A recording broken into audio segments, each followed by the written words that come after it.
Hello, dear viewers, 'tis I, Wizard Dude, and as you can see, my reviews have the Christmas sort of mood. Today will be a review video is a cinch. It is about Who's Christmas and a creature called the Grinch.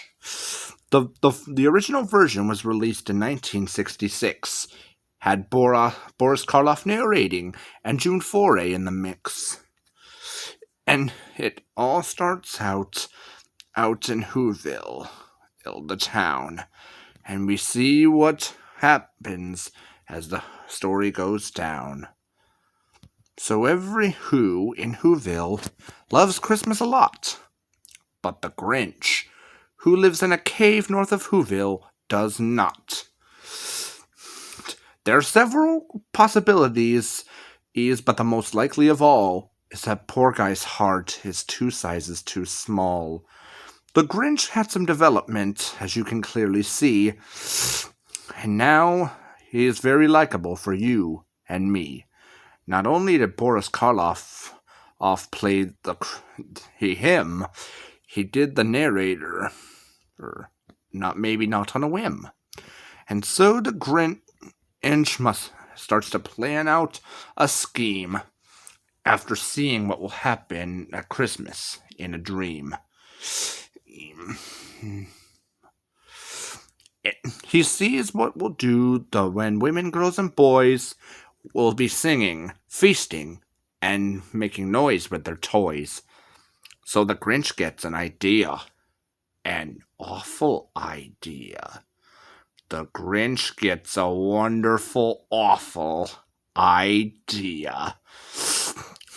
As he goes inside, he has a great Grinchy trick to make a coat and a hat to look just like Saint Nick. And then comes the song, "You Are a Mean One, Mr. Grinch." It was sung by Thurl Ravenscroft, and I liked every inch. Dr. Seuss's old specials had excellent songs, and I hope that you all, when watching, can sing along. The Grinch has no reindeer, so he calls up Max, ties a horn to his head, and grabs his big sacks. He goes down to Whoville on top of a sleigh and gets to the roof with the first one on the way. He goes down the chimney, a rather tight pinch. Of course, if Santa could do it, so can the Grinch. He gets stuck only once, for a moment or two. Then he steals the stockings and then the toys. It's true. So, then the Grinch heads to the icebox to take the Who's feast. First the Who pudding, and then the roast beef. Clean out the pantry and icebox like a flash, and he even takes the last can of Who hash. As he stuffs them all up the chimney with glee, he wishes next to stuff up the tree. But then he sees you-know-who, Cindy Lou Who is not more than 2.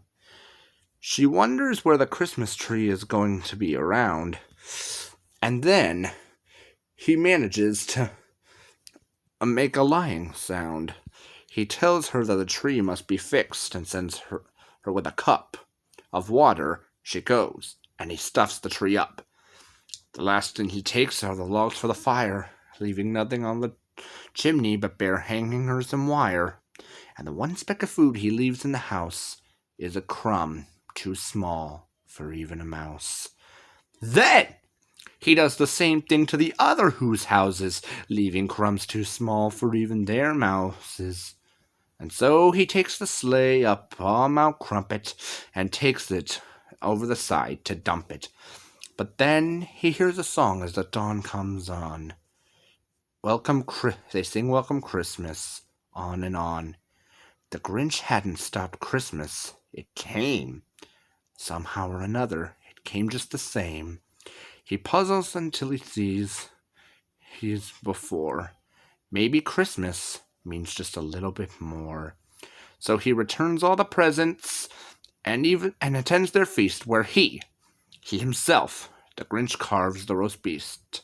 Be sure to comment, subscribe, and like my channel, and I'll see you next time with my pajamas of flannels. Farewell.